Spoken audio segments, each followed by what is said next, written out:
Hello. I made this video for a young man out in Arizona who I met at the library.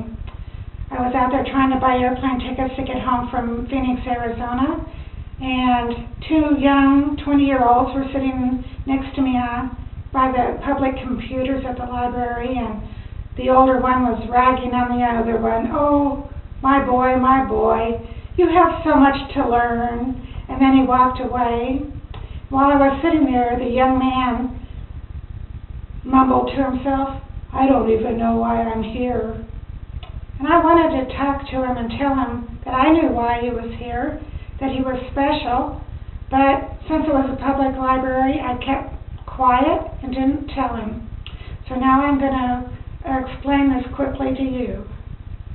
I wanted to tell him that he was very special from the time he was in his mother's womb. Even at that time, his DNA was separate from his mother's DNA, and that it was his and his alone. And every cell in our body contains our DNA, and when it's released, it's like 6 feet long, and it's amazing. It's like a zip file on a computer that you pack all this information in, and then when it's opened, there's all the information. Just think of every cell of your body has all this information in it. And I wanted to tell him that we were here to glorify God. And just think that everything about you is special. Your eye print, your hand fingerprints, your voice print, all these things are unique to you and are made for God's glory. In the Bible, God told someone that for this purpose were you created, and it was to glorify God. And look at nature. It says in the Bible, all nature sings and glorifies God. Look at the galaxies. Look at the flowers and the bushes and the trees and the ocean, and everything is infinitely complex and infinitely simple. And they all declare God's glory. Some people don't like this thought. They think that it makes God vain, that for him to want to be have all the glory. But then I was one of them too. I didn't like that thought. And then I read in the Bible where Jesus was praying to his Father before he died, and he prayed that, "Father, would you glorify me so that I can glorify you?" And then it became clear to me that everything we give of ourselves to God, he has to glorify us for his glory. And everything we give him will then make us better too. So we were all part of this in a wonderful way.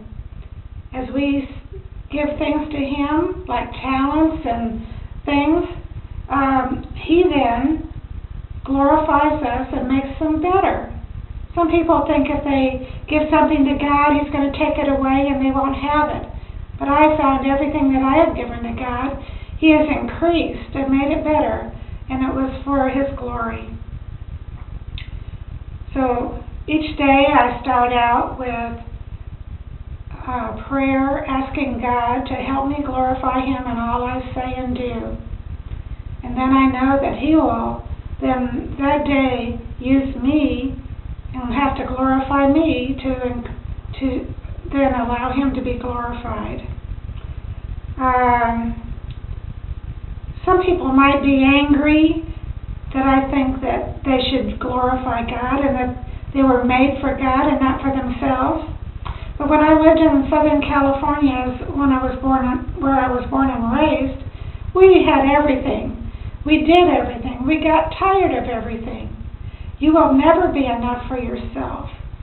But when you seek to glorify God and turn your life over to him and become part of him and he becomes part of you, just think, God is infinite in all ways, in knowledge, in understanding, in wisdom. In all these ways, God is infinite, and then you become part of it. Doesn't that make sense? It's wonderful. And if you're angry at me for saying that you should glorify God with your life, you need to check and see why you're angry, because anger usually comes from fear. And maybe you're saying to yourself, maybe she's right, and I am not glorifying God. Well, in my next little video that I'm going to make, I'm going to tell you the steps I took